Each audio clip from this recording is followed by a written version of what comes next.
నమస్తే అండి. Welcome to public power. So ఫైనల్‌గా పొత్తులు కన్ఫర్మ్ అయినాయి. 3 పార్టీలు ఎవరికైనా సీట్లు డిసైడ్ అయిపోయినాయి అన్నమాట.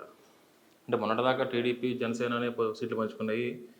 24 సీట్స్ జనసేనకి, 151 సీట్లు టీడీపీకి ఇచ్చారు అసెంబ్లీ వరకు. పార్లమెంటు 3, 22 పంచుకున్నారు. ఇప్పుడు కొత్తగా బీజేపీ జాయిన్ అయింది కాబట్టి వాళ్ళకి కూడా సీట్లు పంచారు.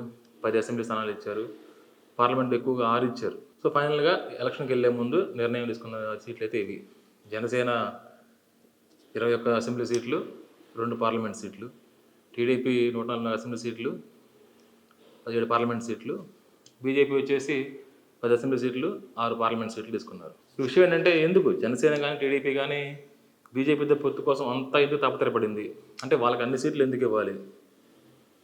6 పార్లమెంట్ సీట్లు అంటే మామూలు విషయం కాదు, చాలా ఎక్కువ ఇచ్చినట్టే వాళ్ళకి. అంటే బీజేపీ ఓటు పరంగా చూసుకుంటే ఏపీలో చూసుకుంటే చాలా ఎక్కువ సీట్లు ఇచ్చినట్టే వాళ్ళకి. ఎందుకు అంటే ఇప్పుడు వీళ్ళిద్దరూ ఇంత తగ్గిపోయి సీట్లు ఇచ్చేసి ఎందుకు కలుపుతున్నారంటే దానికి కారణం లేకపోలేదు.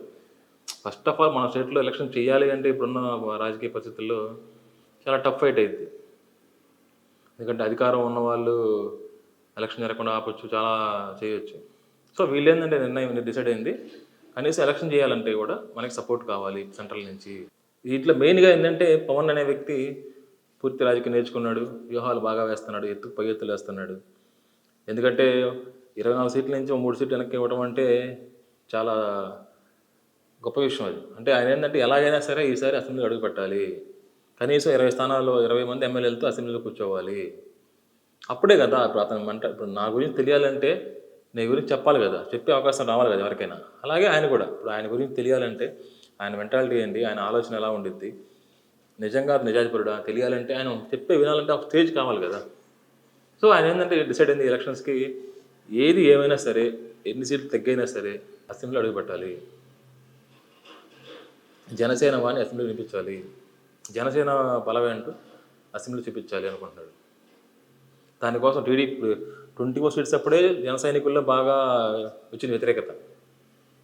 అలాంటిది ఇప్పుడు ఇంకా 3 సీట్లు తగ్గి 21 సీట్లు అంటే మరి ఆయన వ్యూహం ఆయనకు ఉంటుంది కదా. ఆయన ఎలాగైనా సరే ముందు జగన్ని దింపాలి, తర్వాత జగన్ దింపిన తర్వాత టీడీపీయా, జనసేన, బీజేపీయా, మినిస్టర్లు ఎవరికి, సెంట్రల్ మినిస్టర్ ఎవరికి ఇవన్నీ పక్కన పెడితే ముందు అధికారం నుంచి దింపితే జగన్ని వీళ్ళు ఏదైనా చేయగలరు. సో ఆయన మెయిన్ వ్యూహం ఏంటంటే, మెయిన్ టార్గెట్ ఏంటంటే ఎలాగైనా జగన్ని దింపాలి అనే టార్గెట్ పెట్టుకున్నాడు. దానికి తగ్గట్టుగానే సీట్ల విషయం రాజీ పడుతున్నాడు, ఎంపీ రాజీ పడ్డాడు, ఎమ్మెల్యే రాజీ పడ్డాడు. ఒక మాటలు చెప్పాలంటే అసలు ఇప్పటిదాకా చంద్రబాబు నాయుడు గారు చెప్పేది ఏంటంటే ఢిల్లీలో ఆయన బాగా చక్రం తిప్పాడని ఒక టైంలో, ఆయనకు బాగా పలుకుబడి ఉందని చెప్పుకునే స్థాయిని వ్యక్తిని ఈయన తీసుకెళ్ళి బీజేపీతో పరిచయం చేసి బీజేపీతో కూర్చోబెట్టి మనకి పొత్తు అవసరం, వ్యతిరేక ఓటు చేయకూడదు అని బీజేపీని ఒప్పించి చూడండి, ఎప్పటి నుంచో 40 ఏళ్ళ అనుభవం రాజకీయ నాయకుని తీసుకెళ్ళి, అంటే పైగా ఇంకా మోడీ గారికి బాబు గారికి చాలా స్నేహం కూడా ఉంది. అంతకుముందు 14 ఇద్దరు కలిసి ప్రభుత్వం ఉన్నారు కదా. అలాంటి వ్యక్తిని వాళ్ళ పవన్ కళ్యాణ్ తీసుకెళ్ళి బీజేపీతో కల్పించి ఆ పొత్తులు కన్ఫర్మ్ చేసుకొని వచ్చారంటే ఆయన వ్యూహం అర్థం చేసుకోండి. ఎలాగైనా ఆయన అధికారంలో రావాలి, జగన్ దింపాలి అని ఫిక్స్ అయ్యారు ఆయన. ఇంకోటి ఏంటంటే ఎక్కువ వినిపిస్తుంది ఏంటంటే పవన్ కళ్యాణ్ ఎంపీగా పోటీ చేస్తానని ఎక్కువ వినిపిస్తుంది. దానికి కూడా వ్యూహం ఆయన చాలా వ్యూహం ఆలోచించి చెప్పారు. అది అంటే అదేంటి, ఎమ్మెల్యే అయితే సీఎం అవ్వచ్చు కదా, ఎంపీ అయితే ఎట్లా అనుకుంటున్నారు. దానికి ఆయన వ్యూహం ఆయనకు ఉంది. అదేంటంటే ఎంపీగా వేస్తే ఎన్డీఏ గవర్నమెంట్లో నెక్స్ట్ వచ్చే గవర్నమెంట్ ఎన్డీఏ అయితే ఖచ్చితంగా ఎన్డీఏ వచ్చిందని అందరికి తెలిసిన విషయమే, దాదాపు రావచ్చు. అప్పుడు ఎన్డీఏ గవర్నమెంట్లో పవన్ కళ్యాణ్ ఎంపీగా ఉంటే సెంట్రల్ మినిస్టర్ అయ్యే ఛాన్స్ ఎక్కువ ఉంది. ఇప్పుడు స్టేట్లో ఎమ్మెల్యేగా పోటీ చేసి ఆయన స్థాయి దక్కించుకొని క్యాబినెట్లో మినిస్టర్గాను ఏదో శాఖ మంత్రిగా ఉండడు కదా. అలాగనే బాబు గారిని సీఎంగా ఇవ్వమంటే మళ్ళీ వైరం వచ్చింది కదా. సో ఆయన ఏంటంటే ఎంపీగా పోటీ చేసి ఎన్డీఏ గవర్నమెంట్లో సెంట్రల్ మినిస్టర్ అయితే ఈ పార్టీ బలప తీసుకోవచ్చు, స్టేట్లో కూడా కొంచెం ఆయనకి ఇన్ఫ్లుయెన్స్ ఉండిద్ది, పార్టీ బలపడిద్ది. ఇంకోటి ఏంటంటే ఒకవేళ టీడీపీ గవర్నమెంట్ ఇక్కడ రాకపోయినా, ఇప్పుడు పొత్తులో ప్రభుత్వం రాకపోయినా సరే ఆయన వ్యూహం ఏంటంటే పొత్తులో ప్రభుత్వం రాకపోయినా సరే ఆయన కదిలికూడదు, ఆయన పార్టీ కానీ ఆయన్ని కానీ కలిగి ఉండడం కోసం ఆయన ఎంపీకి పోటీ చేయొచ్చు, తప్పేం లేదు దాంట్లో. రాజకీయ వ్యూహంలో భాగం అది కూడా. ఎందుకంటే జగన్మోహన్ రెడ్డి ఎంపీకి పోటీ చేశాడు, చాలామంది పోటీ చేశారు, అది పెద్ద విషయం కాదు. ఆయన వ్యూహం ఏంటంటే ఒకవేళ ఇక్కడ అధికారం రాకపోతే రేపు నా పార్టీ కార్యకర్తలకు ఇబ్బంది కలగకూడదు అని ఆయన ఎంపీగా పోటీ చేసి సెంట్రల్ స్థాయిలో ఉంటే పార్టీకి ఇబ్బంది ఉండదు అని ఆ వ్యూహం ఆలోచించి ఆయన ఎంపీకి పోటీ చేద్దాం అనుకుంటున్నారు. సో అలా ఆయన ఏంటంటే పార్టీ నిర్మాణం కోసం, కార్యకర్తల బలం కోసం రకరకాలుగా ఆలోచించి, రకరకాల ప్లాన్లు వేసి, రకరకాల వ్యూహాలు ఆలోచించి ఎలాగైనా సరే 29లో జనసేన అనేది ఒక స్థాయిలో ఉండాలి, 20 అసెంబ్లీ సీట్లతో 2 పార్లమెంట్ సీట్లతో ఒక బలమైన పార్టీగా తయారవ్వాలి అనే ఆలోచనతో అది త్యాగం చేశారనుకోండి, రాజకీయ ఎత్తు అనుకోండి, వ్యూహాల భాగం అనుకోండి, ఏదైనా సరే పవన్ కళ్యాణ్ అనే వ్యక్తి మట్టికి పూర్తిగా రాజకీయ నాయకుడిగా మారాడు, రాజకీయం నేర్చుకున్నాడు. సో ఇప్పుడు ఏంటంటే జన సైనికులు చేస్తుంది దీన్ని అపోజ్ చేయకుండా ఒకటే నమ్మకం, గుడ్డిగా పవన్ కళ్యాణ్ ఫాలో అవుతేనే వర్కౌట్ అయింది. ఇది ఎవరైనా సరే కొంతమంది ఇప్పుడు సీట్లు తగ్గించారనో, ఇంకా ఇచ్చిందే పాతిక ఇంకా తగ్గించారనో ఇలా కాకుండా పవన్ కళ్యాణ్ అని చెప్తే అది జన సైనికులు మాకు పవన్ కళ్యాణ్ చెప్తే అది అనే రీతిలో వెళ్తేనే ఆయన కూడా జరిగింది. అలా కాకుండా కొన్నిసార్లు భేదాలు వచ్చి సీట్ తగ్గిపోయారని, అంటే 3 ఇచ్చి 2 చేశారని ఇలా అన్నీ వద్దు. అంటే పవన్ కళ్యాణ్ నమ్మండి, ఆయన నమ్మి ఆయనతో పాటు నడవండి. ఇది కరెక్ట్గా టైం ఇది జనసేనకి. ఎందుకంటే ఈ టైంలో రాంగ్ స్టెప్ వేసి వేరే ఆలోచనలు పెట్టుకొని ఎవరైనా సరే కొంచెం ఇబ్బంది పడ్డారంటే 29లో ఇంకా ఏమేం జరగచ్చు. ఒకటే ఆలోచించింది, ఆయనకి తెలుసు కదా, మనకన్నా ఎక్కువ జ్ఞానం ఉండేది ఆయనకి, మీకన్నా ఎక్కువ తెలుసు ఆయన రాజకీయం గురించి ఆయనకి. అలాంటి వ్యక్తి కూడా ఎందుకు చేస్తాను ఆలోచించి ఆయన వేలో వెళ్ళిపోండి, అపోజ్ చేయొద్దు. ఎందుకంటే ఇప్పుడు చూడండి టీడీపీ అనే పార్టీని కానీ చంద్రబాబు నాయుడు గారిని కానీ ఆయన వాళ్ళు తీసుకెళ్ళి ఇప్పుడు పవన్ కళ్యాణ్ ద్వారానే వెళ్ళారుగా. ఆ విషయం అది అందరికీ తెలిసిన విషయం కదా, అది సీక్రెట్ ఏం కాదుగా. ఇవాళ పవన్ కళ్యాణ్ అనే వ్యక్తి చంద్రబాబుని తీసుకెళ్ళే స్థాయికి వచ్చారు, రేపు ఇంకా ఎక్కువ స్థాయికి రావచ్చు. ఇవాళ లోకేష్ కానీ బాలయ్య బాబు గారు కానీ చేయలేని పని పవన్ కళ్యాణ్ చేస్తానని నమ్మే కదా బాబు గారు నేను తప్పు పెట్టుకుంది. సో ఇంకా ఇలాగే వెనక నిలబడే వాళ్ళు నమ్మి ఆయన్ని ముందుకు తీసుకెళ్తే ఇంకా ముందుకు పై స్థాయికి వెళ్ళగలరు ఆయన. ఆల్రెడీ ఇప్పుడు హరిరామ్ జోగయ్య గారు కానీ ఆయన కాపు నేత ముద్రగడ గారు కానీ ఇద్దరు పార్టీ మారిపోయి వైసీపీకి వెళ్ళిపోయారు కదా. ఎప్పటి నుంచి చెప్తున్నారు ఈ విషయం ఏంటంటే మీకు నచ్చితే వెళ్ళిపోండి, అవసరం లేదు. లాస్ట్కి ఏమైంది, ఆయన చెప్పింది జరిగింది కదా. అలా నమ్మండి, పవన్ కళ్యాణ్ అనే వ్యక్తిని గుడ్డిగా నమ్మితేనే ఆయన్ని పైకి తీసుకెళ్ళగలం, మనం ఒక స్థాయికి తేగలం. ఇక్కడ ఇప్పుడు విషయం ఏంటంటే టీడీపీ జనసేన ఓట్ షేర్ అవ్వాలంటే ఈ పొత్తు విషయాన్ని పొత్తులో ఉన్న ఆలోచనల్ని జనసేన వాళ్ళు కానీ, బీజేపీ వాళ్ళు కానీ, టీడీపీ వాళ్ళు కానీ క్షేత్రస్థాయిలో అంటే గ్రామ స్థాయిలో, కార్యకర్త స్థాయిలో తీసుకెళ్ళి ఈ పొత్తులో ఉన్న అంశాలను వివరించి, చాలా ఇంపార్టెంట్ విషయం ఏంటంటే నాయకుల మధ్య ఎప్పుడు భేదాలు ఉండవండి, కార్యకర్తల భేదాలు ఉంటాయి ఎప్పుడైనా సరే.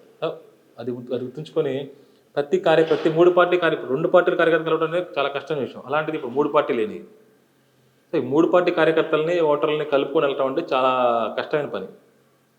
దానికి మెయిన్ థింగ్ ఏంటంటే ఈ నాయకులు 3 పార్టీల నాయకులు ఈ పొత్తు ధర్మాన్ని, పొత్తు విషయాన్ని, పొత్తు ఉన్న అవసరాన్ని గ్రౌండ్ లెవెల్ తీసుకెళ్తేనే అది వర్కౌట్ అయ్యింది. ఇప్పుడు నాయకులు పొత్తు పెట్టుకొని సీట్లు ఇచ్చేసాం కదా, మనం పంచుకున్నాం కదా అంటే అది గ్రౌండ్లో వెళ్ళకపోతే ఓటింగ్గా మారదు, ఓటు షేర్ అవ్వవు. ఎందుకంటే మొన్నటిదాకా టీడీపీ బీజేపీకి అసలు పడేది కాదు. జనసేన టీడీపీ అయినా కొంచెం ఫస్ట్ నుంచి ఇద్దరు కొంచెం బాగున్న రిలేషన్ బాగుంది కాబట్టి కొంచెం ఓటు షేర్ ఉండొచ్చు. కానీ కొత్తగా బీజేపీకి వచ్చింది, ఇప్పుడు కొత్తగా బీజేపీ వచ్చింది.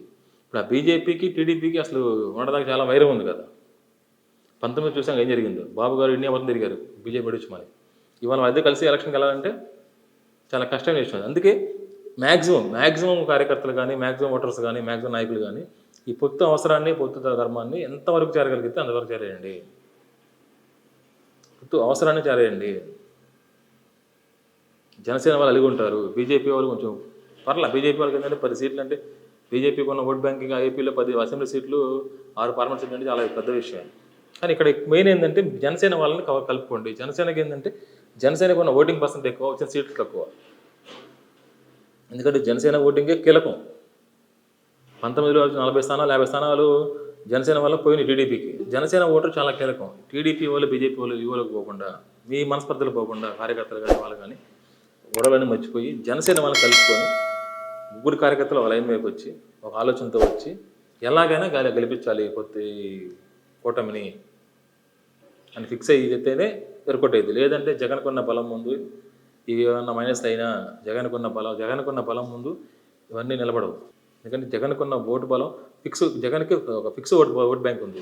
ఎస్సీలు కానీ, ముస్లిమ్స్ కానీ, సొంత క్యాస్ట్ కానీ జగన్కి ఫిక్స్ ఓటు బలం ఉంది. ఇవన్నీ మారాలంటే వీరు ముగ్గురు పార్టీ కార్యకర్తలు ఎంతో బలంగా ఉండి ఎంతో కలుపుగోలుగా ఉండి చేస్తేనే అనుకోవడం జరిగింది. కానీ ఏమాత్రం తేడా చేసినా ఈగోలకు పోయినా జగన్కి దింపడం అసాధ్యం.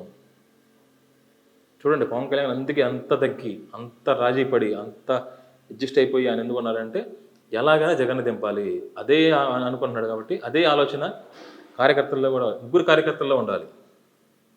మెయిన్గా ఇప్పుడు ఈ ఒక్క ఊరు పోతే ఏమైందిలే, మా ఓట్లు అయిపోతే ఏమైంది, నా ఒక్క ఓటు పోతే ఏమైంది అనుకోకుండా అందరూ అలా అనుకుంటే ఏమైందంటే మళ్ళీ జగన్ అధికారంలోకి వస్తాడు. అది ముగ్గురికే ఇబ్బంది. ముగ్గురులో మెజారిటీ జనసేన బాగా ఇబ్బంది. సో అలా తప్పు చేయొద్దు. మూడు పార్టీలు కలిసి పనిచేయండి. మూడు పార్టీలు ఒక ఆలోచించండి. ఇప్పుడు నాకు టీడీపీ టికెట్ ఇచ్చారు ఊర్లో, జనసేన వాళ్ళు దానికి సపోర్ట్ ఇవ్వకపోతే ఇక్కడ సపోర్ట్ ఇవ్వకపోతే ఏమైంది టీడీపీ కదా అనుకుంటే ఆ ప్రభావం రాష్ట్రం మొత్తం ఉండిద్ది. చివరికి మళ్ళీ వచ్చి పార్టీ మీద పడిద్ది. సో మెయిన్ గుర్తుంచుకోండి, మూడు పార్టీ కార్యకర్తలు మూడు పార్టీ వాళ్ళ ఓటర్స్ కలిసి పనిచేస్తేనే ఈ పొత్తుకి అర్థం ఉండిద్ది. దాన్ని తీసుకెళ్ళగలిగే నాయకులు కావాలి, సమర్థవంత నాయకులు ఉండాలి, సమర్థంగా దాన్ని తీసుకెళ్ళగలగాలి గ్రౌండ్ లెవెల్కి.